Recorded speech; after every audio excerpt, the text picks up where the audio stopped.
do enjoy imparting experience or any knowledge I might have. Ohio State gets a taste of Hollywood. Student safety. Ohio State police strike down on safety. I've actually been really scared of it, like my entire senior year, because I've always heard like really bad things about it. And the myth behind the freshman 15. That's all right here on Buckeye News Now.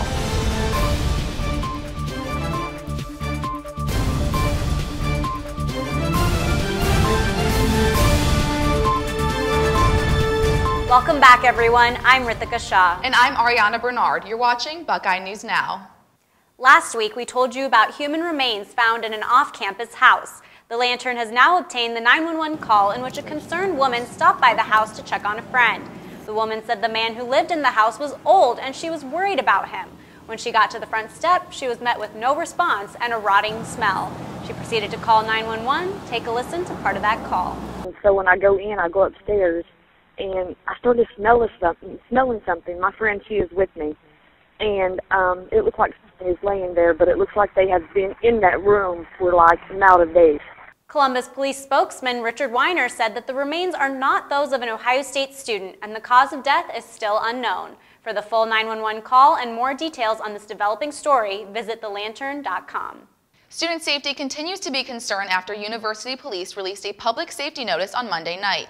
The message outlined a rape reported by a non-OSU affiliated female that occurred between the hours of 2 a.m. and 3 a.m. in the Taylor Tower Residence Hall. This is the second time this year that an alleged rape has led to a campus-wide alert. The suspect has been identified and removed from campus. However, the investigation is still open and ongoing. For tips on how to remain safe, please visit studentlife.osu.edu. In light of the recent crime on and near campus, university police are launching 2 new initiatives to keep students safe. The first, Rolling Roll Call, provides recent crime information to the Ohio State community in a public setting. The second, Operation Safeguard, is a joint initiative with the Student Safety Service, which currently escorts students home between 7 p.m. and 3 a.m. This will increase extra security on campus. A new East of High initiative will have student safety officers walking neighborhood streets east of High Street. These programs won't cost the police extra money, but Student Safety Service will get $50,000 to pay for more personnel and more hours for current staff. Extra security might not be the only initiative to increase safety on campus. In an effort to make campus safer for pedestrians and cyclists, Ohio State is planning to revamp its transit system. The proposal will move more parking to the edges of campus in order to reduce traffic near academic buildings. The comprehensive transportation and parking plan is set to be presented before the Board of Trustees in November. If approved, work on the new system could begin in late 2015. Undergraduate student government is diving into a conversation surrounding student safety at the annual Mirror Lake Jump. On Wednesday, USG held the second of 3 meetings in this series at the Ohio Union. The meeting was meant to provide an opportunity for experts around campus with experience in logistics and safety to speak to the General Assembly about their recommendations for safety at the jump. We have to move toward a safer environment. The Mirror Lake is your event. We want to be there to the extent that we can make it safer. I'm glad that we have an opportunity as students to be more constructive in how we approach the jump and acknowledging that safety risks jeopardize its existence at all.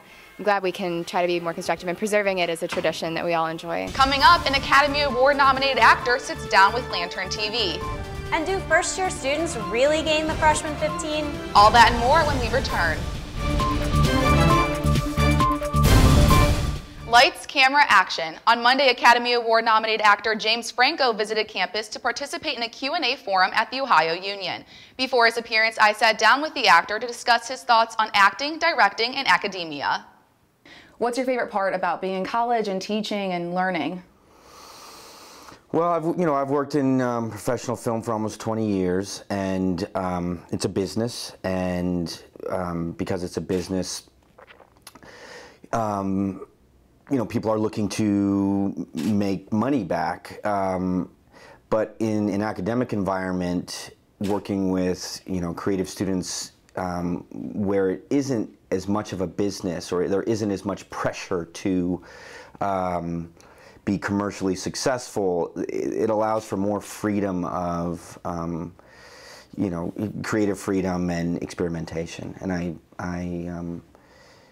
I loved that, and when I went back to school, I realized that I had missed some of that. You said you're interested in a lot of things. What do you like between the two aspects of directing and producing versus acting?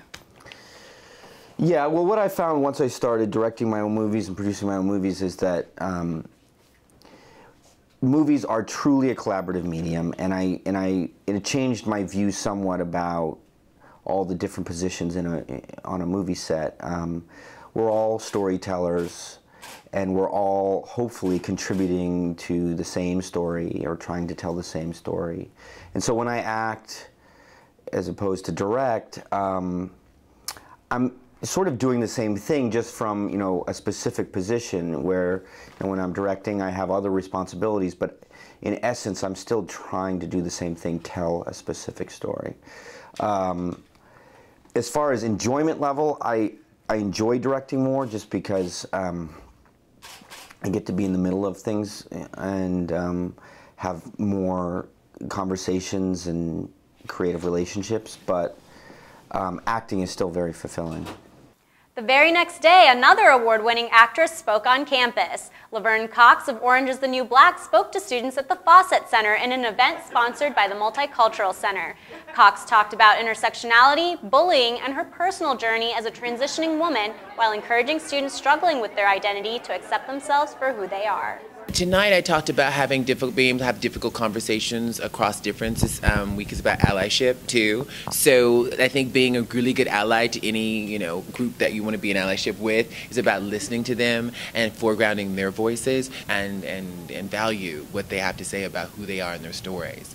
Ohio State celebrated a celebrity of their own on Sunday as student Mackenzie Bart competed in the 2015 Miss America competition as Miss Ohio. Bart was a top 10 finalist and even won the talent competition in her preliminary group by performing a ventriloquism act featuring her and her puppet Roxy. Bart was also one of the 5 participants of a $5,000 science, technology, engineering, and mathematics scholarship.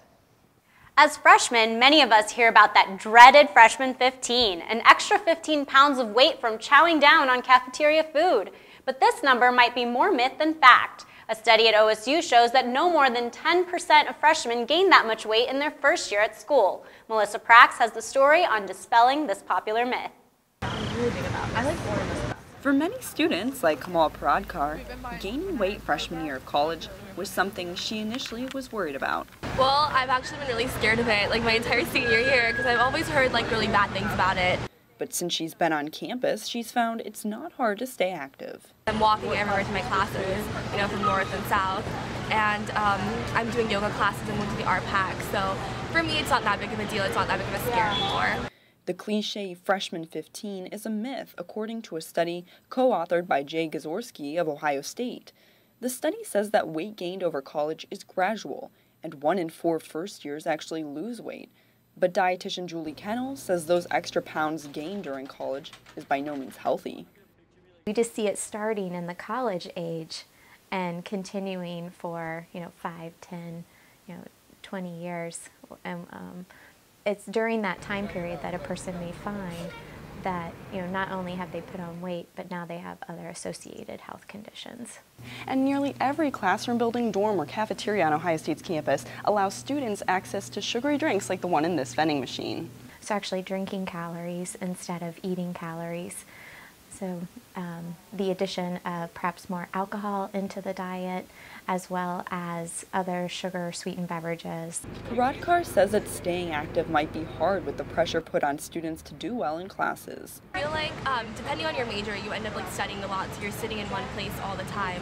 On average, women gain 7 to 9 pounds and men gain 12 to 13 pounds before they put on their graduation caps, according to the study. Melissa Prax, Lantern TV. It's been nearly 8 months since Ohio State's campus-wide tobacco ban has been in place, but no one has faced any official punishment from the university for smoking on campus. The university has no specific enforcement policies in place, and university police are not in charge of enforcing the ban. Most of the funding for the ban has gone to signage at all Ohio State campuses. There is also $20,000 set aside for a supply of nicotine replacement drugs so that those trying to quit can get help. So what do students on campus think? Is the ban working? I still see kids hiding in corners smoking, and it just secludes it, I guess. Not everyone has to smell it. As Ohio State maintains its commitment to the tobacco ban, the state of Ohio is coming down on local bar and nightclub Charlie Bear's Land of Dance on Olentangy River Road. The Ohio Division of Liquor has revoked Charlie Bear's liquor license after several police-related problems. The Columbus Dispatch reports that 118 calls for police have been logged from the popular night spot since January of 2013. And on December 2nd of that last year, there was a fatal shooting when 22-year-old Jonathan Rogers was shot and killed by police after he tried to shoot a man outside the bar. Charlie Bear is currently closed for business. Retaining and graduating students might become a little easier for some universities, including Ohio State. In an effort to ensure more low-income students can earn a college degree, 11 major public research institutions announced on Tuesday that a University Innovation Alliance will create new ways to keep these students moving forward in their college careers. The founding members of the alliance have raised and will match $5.6 million in funding, which will go towards developing a set of national guidelines on retaining students and ensuring that they graduate with a degree. I don't know about you, but I've definitely been enjoying driving around this week with my windows down and walking around campus with my chai latte. Yes, it's definitely been beautiful this week. John, is this perfect fall weather here to stay? Yes, in fact, this fall pattern is here to stay. As we go through the next couple weeks, it's probably going to be a situation where it gets a little bit warmer up into the 80s or at least the upper 70s. A cold front comes through, bringing with it some rain, and then we cool back down into the 60s. That's pretty typical for this time of year. And at this point today, we're in the middle of that pattern. A eventual high of about 72 degrees for your Thursday. Should be pretty beautiful out there. Not many clouds to speak of. Heading into your Friday morning, it's going to be a pretty chilly start, about 54 degrees as the low tomorrow morning, and then we get all the way up to 76. A little bit warmer, calm winds in the morning, becoming easterly at about 6 miles an hour as we head through the afternoon. For the day on Saturday, that's going to be the warmest day of the week for us. Fortunately, Ohio State has a bye week, so get out and enjoy this free weekend. A low of 59 degrees to start your Saturday, and then by the afternoon, we're going to get all the way up to 81 degrees. 80s are definitely hard to get to at this time of year, but then for the day on Sunday, we have that cold front moving through, similar with this pattern. So the eventual high will be 78 degrees, a low of 64 on Sunday morning because of the cloud cover. It's going to be cloudy heading through the afternoon. We're going to get a little bit of rain associated with the cold front, and out behind that, things will cool off significantly heading into your Sunday evening. As you start Monday morning, eventual low of 56 degrees, and check out the high on Monday. We only get up to 67. So again, in this very fall-like pattern, we get a little bit warmer, a cold front comes through, bringing some rain, then we cool off. So we'll take these small changes in the much cooler weather. I'm meteorologist John Bankhoff. Back to you guys in the studio. John Waters had an emotional return to the shoe last weekend, but the search for a new director is on. And it may be a bye week, but we're not saying goodbye to OSU football. More Buckeye sports coverage up next. John Waters may have made a return to the shoe last weekend, but not for good. The university announced Monday that a search committee for finding a new marching band director has been chosen. Representatives across the university from the School of Music, the College of Medicine, the Athletic Department, Band's Alumni Association, and even 2 students from the band will be led by Mark Shanda, the Dean of Arts and Humanities at Ohio State. Current interim director and associate director of university bands, Scott Jones, will also be on the committee. And a second university-led investigation into the band's culture is underway. This investigation is expected to be complete by early October and will assess the band culture and review Ohio State's administrative processes and oversight. The new investigation will also offer counseling to the university on Title IX compliance issues. The Buckeyes are looking ahead through the bye week to face the Cincinnati Bearcats at another home night game on September 27th. Our assistant sports director, Yerian, has an update about what Coach Meyer had to say about the team's progress. Following the second practice of the Ohio State Buckeyes bye week, they have focused on 3 main areas. The first one being the continuing improvement of redshirt freshman quarterback JT Barrett, the second being the continuing improvement of the offensive line with consistency, and the third being the upcoming Cincinnati game. Here's what Coach Meyer and players had to say. He understands every day is a chance to get better. That's the best part about coaching him. He attacks today like he's a rookie, and I like the fact that he's so energetic about getting better. It's just a matter of finding who fits where and who's going to be able to play where, because some guys can swing in different positions. Like you saw Pat and Billy both play a little bit of center in the last game, and we just flip guys around, because if you can play more positions, you have a better chance of getting on the field. For the secondary, this is big because it's like the best quarterback with the best wide receiver group we're going to see all season. So this is the best time to show the fans that the pass defense has improved. The Buckeyes return to Ohio Stadium on September 27th to face the Cincinnati Bearcats at 6 p.m. Until then, for Lantern TV, I'm Yerian. That's all we have for you this week on Buckeye News Now. Remember to like us on Facebook and follow us on Twitter and Instagram. Thanks for watching. We'll see you guys next week.